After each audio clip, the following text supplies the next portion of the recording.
Do you have this sense that you need to earn your rest time? There's something that you need to do beforehand before you deserve to take that time to rest, to relax.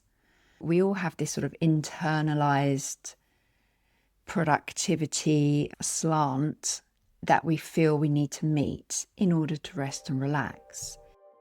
Welcome to the High Sensory Mothers podcast, a space for intuitive mothers who experience the world deeply. You might know this as high sensitivity, being an HSP, or my preferred term, high sensory intelligence. I'm your host, Karen Hunt. Let's dive into today's episode. Hi, and welcome to the High Sensory Mothers podcast. I'm your host, Karen Hunt. And today we're going to look at learning to rest without earning it. So let's dive in. Have you ever had that experience where you are saying to yourself, I'm just going to finish this, I'll just do that, and then I'll sit down, then I'll take a rest? It's a very common thing that many of us experience. And by the time you actually finally get to take that rest, it's not a rest any longer. You're burnt out. You've just exhausted yourself. So you're not even able to enjoy that, so-called free time or leisure time because you're just too tired. It's a common experience with women, and with us as HSPs, we tend to get there a lot sooner really than other people, simply because we need so much more time to rest, recuperate, and recover from things. So I guess the question is, do you have this sense that you need to earn your rest time? There's something that you need to do beforehand before you deserve to take that time to rest, to relax. And if so, have you ever thought about where that comes from? I think it's a useful exercise just to have a look at this, because there's so many cultural reasons why we might have that script unconsciously playing within us. And also because we're women as well, I think it's much more likely to have been ingrained in us as well. So certainly in my culture and in a lot of countries around the world, we've got this view on productivity. And so we all have this sort of internalized productivity slant that we feel we need to meet in order to rest and relax. And it's something that I tackled recently on the podcast. So if you're interested in more of that angle, then do check that episode out. Another thing that can happen to us is that we have grown up, and again, particularly as girls, when we're growing up, we have been told to be good girls and, oh, you're so helpful, that's great. So you're given a lot of praise for being helpful, for being good, i.e. to demonstrate that you're getting things done. And of course, often it's that you're doing things to help somebody else, help an adult, perhaps helping your mother, and you see your mother doing all these things, and to be helpful, to be good, you do those things too. So you've constantly got this background of having to do things. And I think particularly over the last couple of generations, we've moved away from mothers just, and I say just in inverted commas, being housewives where their work was in the home, to women having jobs outside the home mostly. And then because there's this growing up from one sort of paradigm to another, we've sort of taken that with us. So we may still be doing most of the work at home as well as working outside of the home. And now we've got this sort of new paradigm where so many of us are working inside the home doing external work. So we're in the home a lot, we're working for maybe another company or our own business inside our home, plus we have all the home work that needs to get done as well. And so it can be quite confusing to see the home as somewhere where you can just relax, because it might be difficult to switch off. You've got your work that you're doing from home, and then you've got the work that needs to get done in the home. And we may find ourselves taking the lion's share of that work.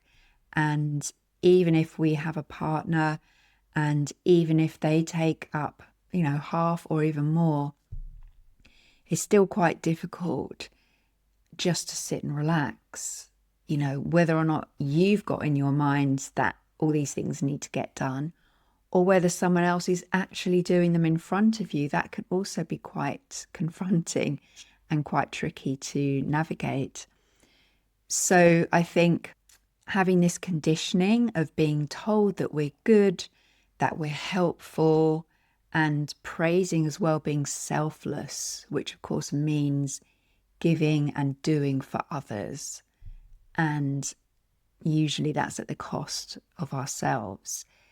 How many of us get praised for looking after ourselves well? It doesn't seem to happen at the moment. So I think for all these reasons, there's no wonder that we have internalized this feeling of worthiness associated with productivity. And that productivity tends to be translated as output, something that you can see around you. You can visually see when a room has been tidied or cleaned, it looks different. And therefore, we feel like, okay, we've been productive, we've achieved something. So I think it means that we often spend our time not in a state of peace and tranquility, but in a frazzled state because of this issue over productivity.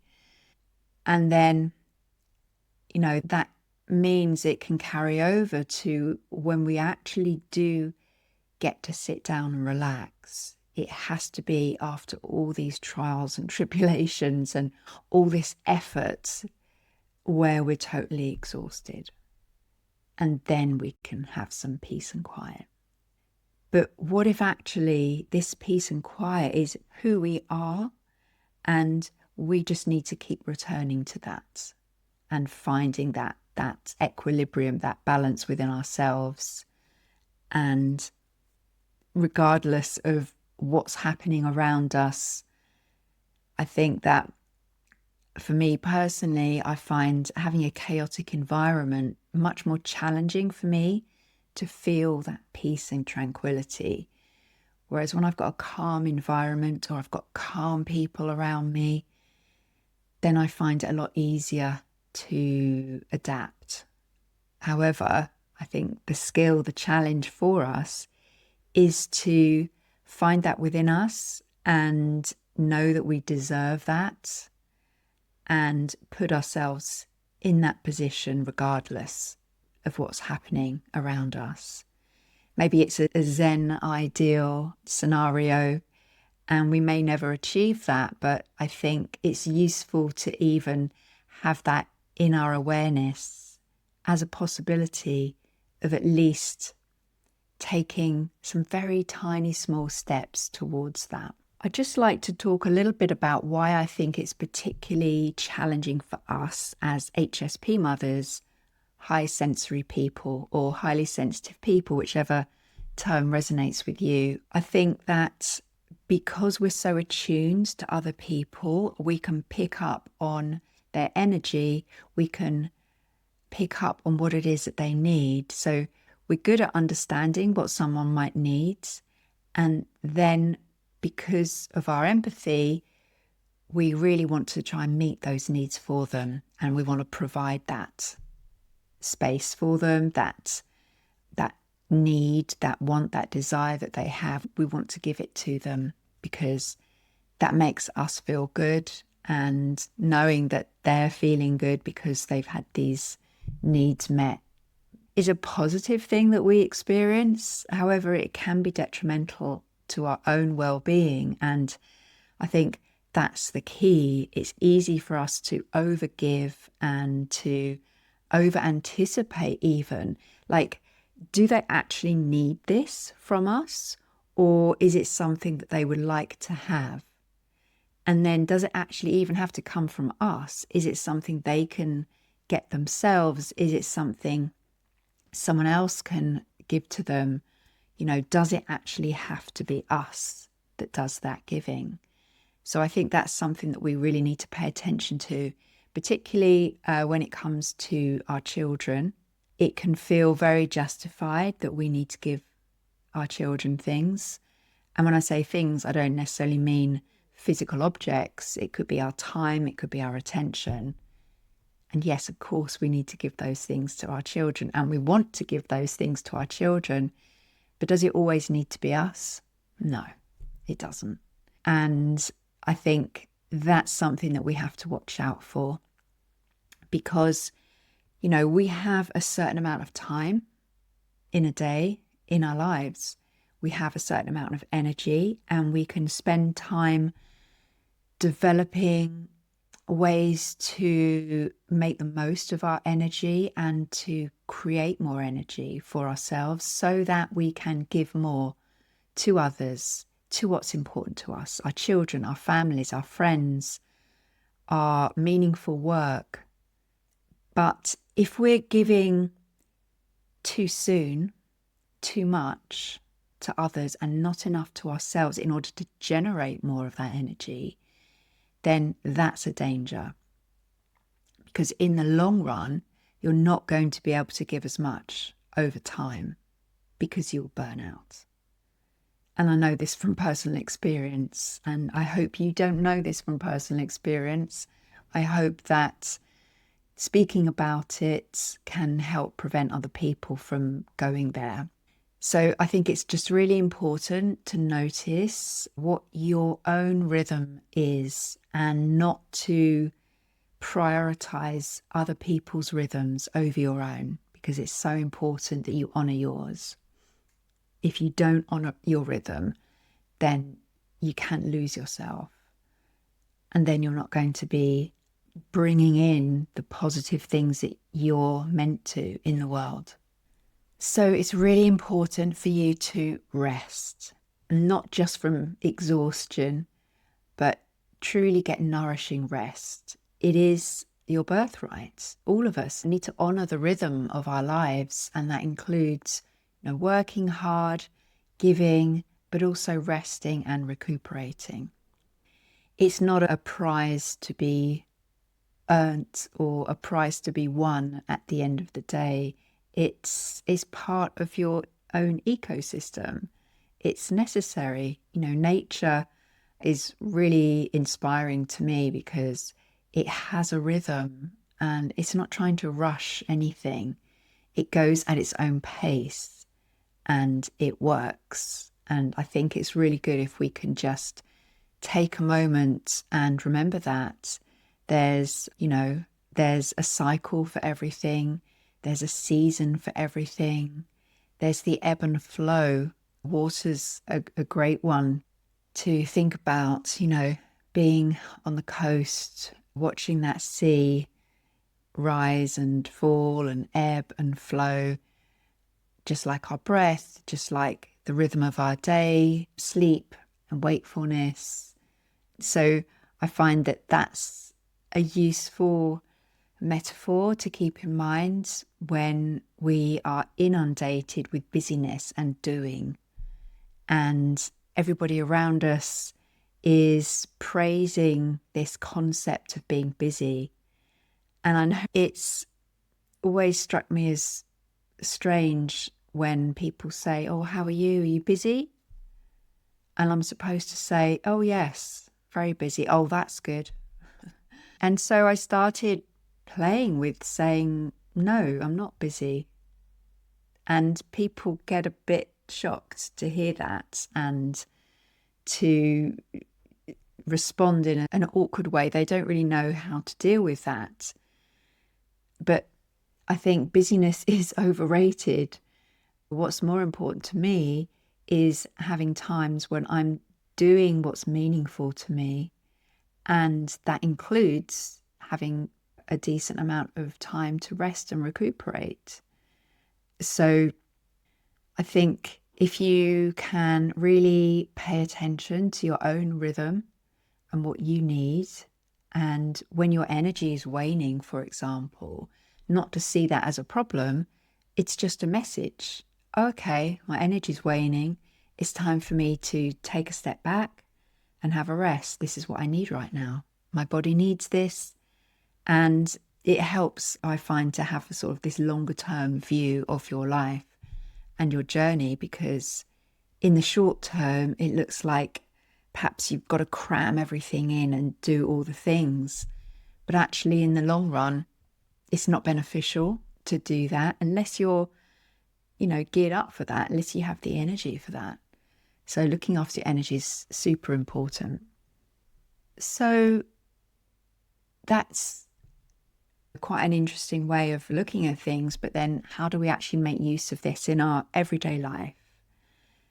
So I would suggest maybe a couple of things that you could consider. So do you ever take time to just lie down on the floor? I find that really good. I have a yoga mat usually on the floor in my bedroom. And so sometimes I would just lie down and stretch, and not in an official, this is a particular stretch I'm doing, just to feel my body on the earth, feel my body on the ground.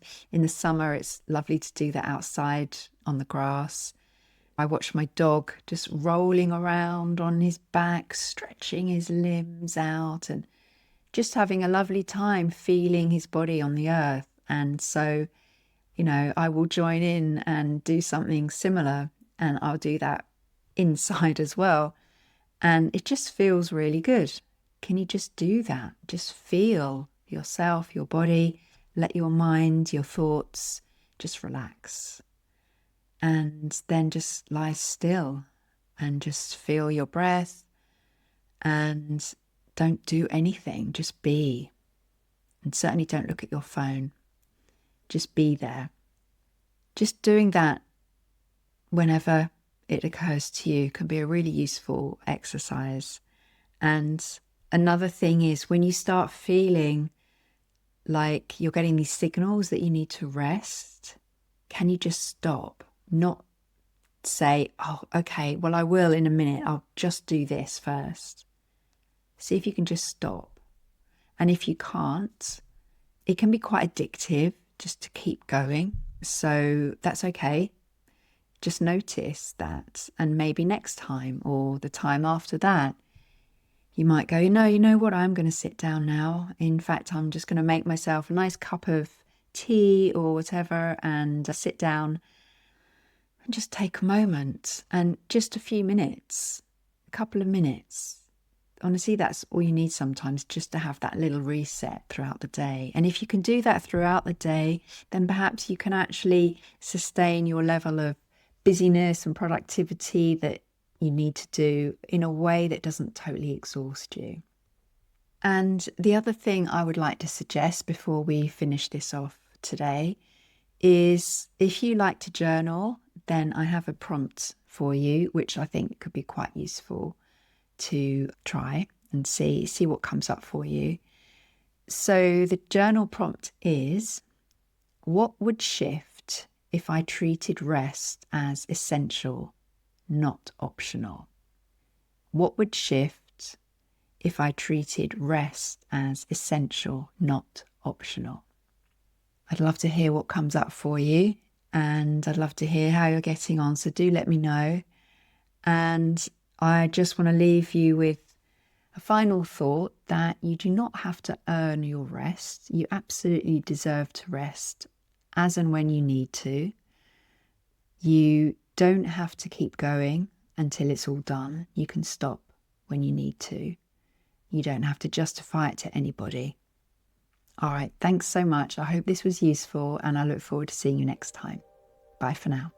Thanks for being here with me today. If something in this episode resonated, trust it.